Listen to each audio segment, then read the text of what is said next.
Bonjour les esprits, bienvenue dans cette vidéo dans laquelle on va parler des travaux et du financement des travaux dans l'immobilier. Je voulais parler de ce petit point-là parce qu'il y a beaucoup d'erreurs qui sont faites par les investisseurs sur cette question-là et je vous propose de le traiter dans cette vidéo. Je me suis évidemment, comme tout investisseur, retrouvé à faire beaucoup de travaux dans mon patrimoine immobilier. J'ai rénové plus de 35 appartements et j'ai eu mon lot de surprises à ce sujet, mais ce n'est pas l'objet maintenant. On va parler du financement et si ces vidéos vous intéressent, je vous invite à vous abonner à cette chaîne et même à activer la petite cloche pour être prévenu de mes nouvelles vidéos qui sortiront au fil des semaines. On y parle principalement d'immobilier, mais aussi de liberté financière intelligente tout au long de l'année. Alors le truc, c'est que les travaux, c'est un petit peu l'épice magique que l'on va envoyer sur un bien immobilier pour le rendre savoureux. Sans ça, on a souvent des biens immobiliers qui sont soit délabrés, très délabrés, ou dans un état tout à fait standard. Et eh bien, il est moins facile d'attirer des locataires et des loyers élevés dans ce genre de situation. Donc, on va chercher à faire des travaux. Il y a un côté fiscal aussi qui est très intéressant. Le fait de faire des travaux permet de créer de l'amortissement si vous êtes en société à l'IS ou si vous êtes en loueur meublé professionnel ou non professionnel. Et donc, fiscalement, c'est assez intéressant puisque ça va gommer votre impôt pendant de nombreuses années, parfois même jusqu'à 10 ans, selon le montant des travaux qui sont effectués. Et donc, on fait des travaux pour ces raisons-là, donc fiscales, des questions d'attractivité du bien et de loyer que l'on peut obtenir derrière. C'est beaucoup plus agréable, évidemment, de gérer un bien immobilier qui est rénové que de gérer des appartements lambda, voire évidemment de se faire traiter de marchand de sommeil parce qu'on n'a pas mis une peinture toute neuve sur un mur. Donc généralement, moi je recommande toujours de faire des travaux quand on achète des biens, donc de cibler des biens qui nécessitent des travaux, bien entendu. Le but n'est pas de faire des travaux pour se faire plaisir, mais de faire des travaux qui correspondent à un projet immobilier. Et donc si vous faites même de la longue durée ou de la courte durée sur du Airbnb, eh bien vous avez besoin de faire des travaux dans tous les cas. Le truc avec les travaux immobiliers, c'est que il va y avoir plusieurs situations et je voulais détailler un petit peu plus ce point-là sur les différentes situations et sur comment vous pouvez bien financer vos travaux immobiliers.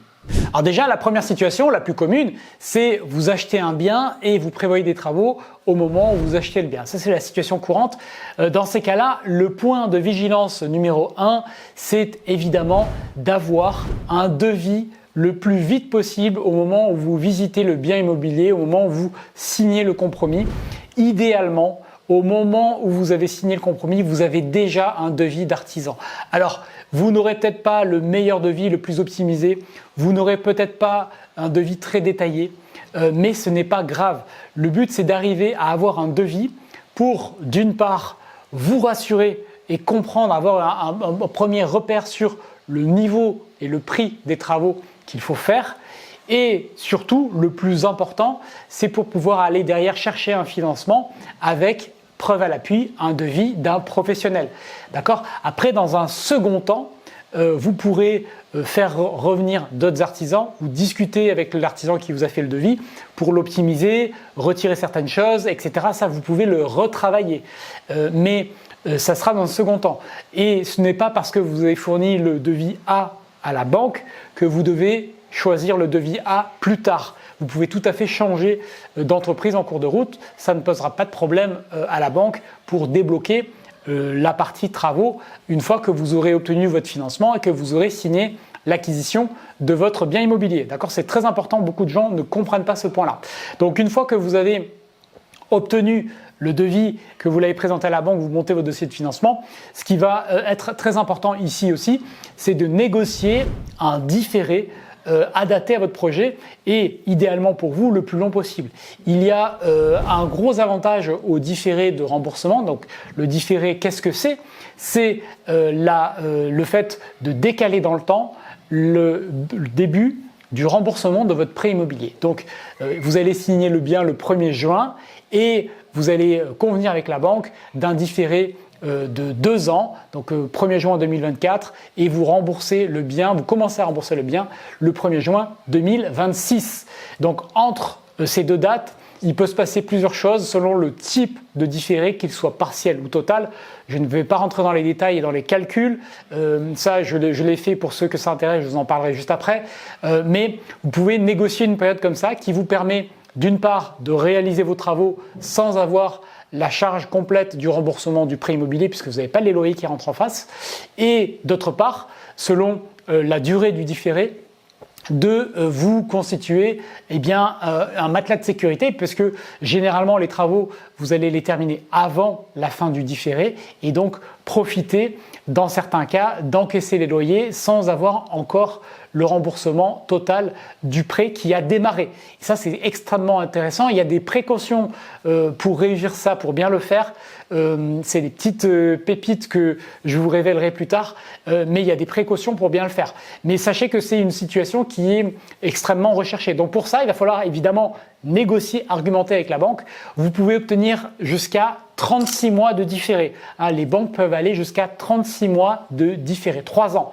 Donc ça vous permet quoi de différer? Ça va vous permettre donc d'une part, si vous signez, que vous faites les travaux, de vous laisser le temps de faire les travaux, ça c'est une première chose.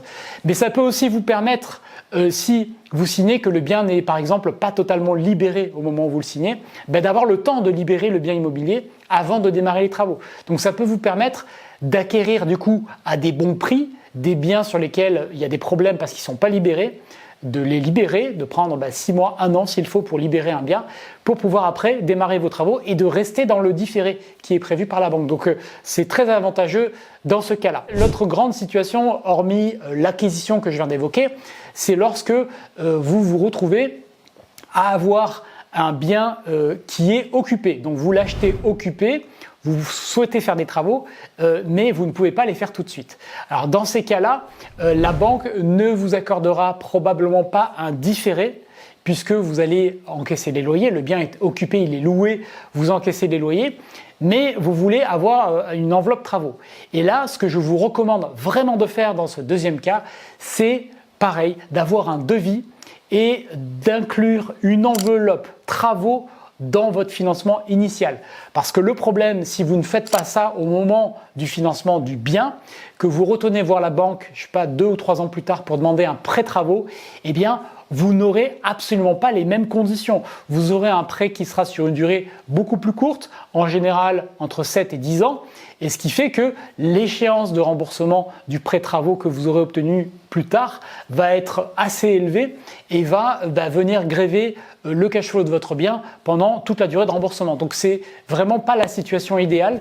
L'idéal, c'est de négocier dès le départ, donc d'avoir un devis pour la rénovation des biens qui sont occupés et de les inclure dans le financement, sachant que la banque va vous donner la possibilité d'utiliser cette enveloppe durant quelques années. Ça, c'est à voir avec la banque, ça dépend du contrat, mais en général, c'est pendant 2 à 3 ans et vous pouvez même le négocier de reporter cette utilisation au-delà si jamais vous ne l'avez pas encore fait. Mais ne faites pas l'erreur de ne pas négocier une enveloppe travaux dès le départ, parce que si vous y allez 2 ans plus tard, vous n'aurez pas les mêmes conditions. Et ça serait vraiment dommage parce que votre projet ne se retrouverait vraiment pas du tout optimal.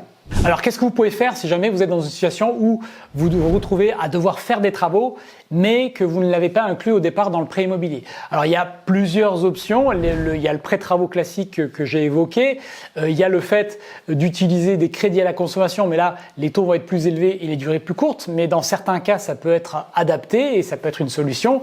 Il peut y avoir aussi des solutions de crédit lombard, de nantissement d'actifs que vous mettez à la banque et la banque va vous prêter à hauteur en général de 50%, 60%. Si vous avez par exemple un compte titre, un PEA ou une assurance vie, vous avez 20 000 euros dessus, vous le mettez à la banque, elle va vous prêter 10 000 euros dessus et comme ça vous pouvez l'avoir sur une durée parfois longue selon les établissements qui peut aller jusqu'à 10 ans, voire même 15 ans amortissable dans certains cas et donc ça vous permet de faire un crédit complémentaire avec une garantie sur un actif que vous conservez votre compte titre, votre PEA ou votre assurance vie, il continue à être investi.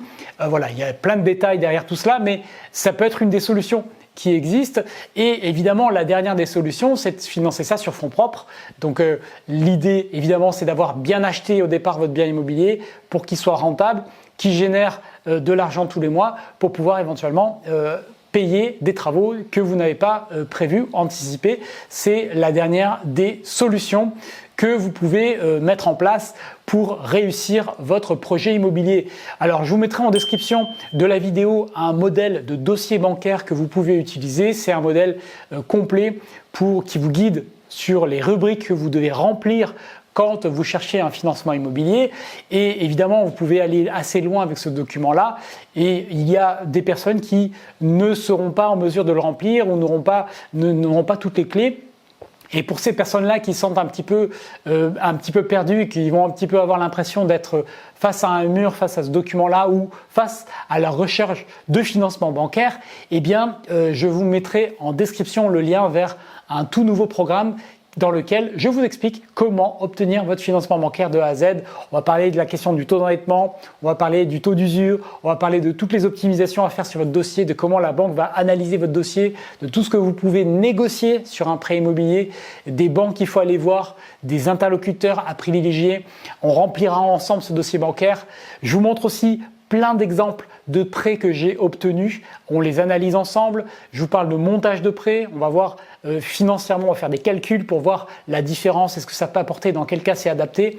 On va parler du différé, de toutes les subtilités qui s'y trouvent et de comment l'obtenir et bien l'utiliser. Et puis on va parler évidemment de plein de questions de réglementation, de bonnes pratiques et de comment développer une bonne relation avec les banques pour qu'elles vous accompagnent dans la durée, dans le développement de votre patrimoine immobilier. Le financement, c'est quand même la clé entre vous et le fait d'avoir un patrimoine qui vous permet de sécuriser votre avenir et de développer des revenus complémentaires. Donc c'est extrêmement important et c'est une compétence que vous allez acquérir à vie, une compétence qui aussi va être importante et qui va être monétisable. Vous gagnez de l'argent quand vous obtenez des financements et surtout, vous économisez beaucoup d'argent quand vous obtenez de bons financements.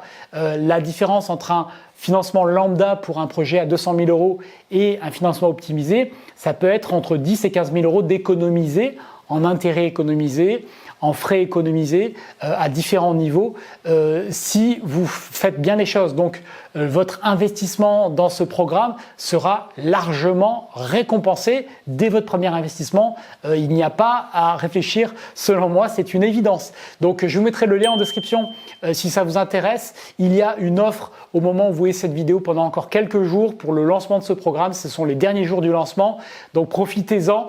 Ça serait dommage de le rater. De toute façon, même au prix ou définitif, une fois le lancement terminé, ce programme sera quand même extrêmement intéressant, j'en ai aucun doute là-dessus. Pour avoir moi-même levé plus de 2 millions d'euros auprès des banques, je sais que c'est la clé pour arriver à faire cela, le faire sainement, le faire dans la durée, le faire sans s'épuiser, sans passer du temps à taper aux portes, à se faire claquer des portes au nez dans toutes les banques, sans se griller auprès des banques locales parce que c'est extrêmement désagréable. Voilà, apprenez à le faire correctement. Vous avez tout mon savoir de A à Z sur le financement immobilier avec les dernières tendances de 2024, avec ce qui s'est passé récemment. Et je pense qu'il y a clairement une fenêtre de tir exceptionnelle cette année. Pourquoi je dis ça? C'est qu'on a un marché immobilier qui est grippé. On a les banques qui ont réouvert les vannes du financement depuis quelques mois. On a donc du coup des vendeurs qui commencent à être désespérés pour certains.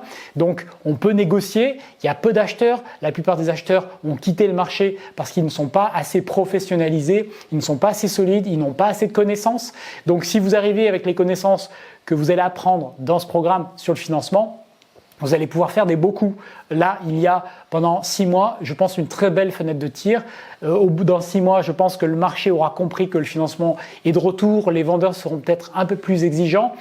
Mais là, il y a une belle fenêtre de tir. Profitez-en. Moi, c'est que le message que je peux vous passer.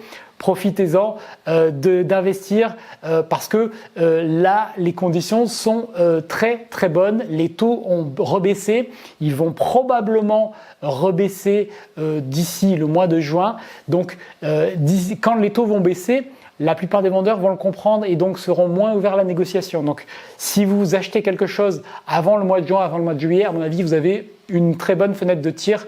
Donc profitez-en, c'est en description pour ceux que ça intéresse. Merci et je vous dis à très bientôt pour de nouvelles aventures.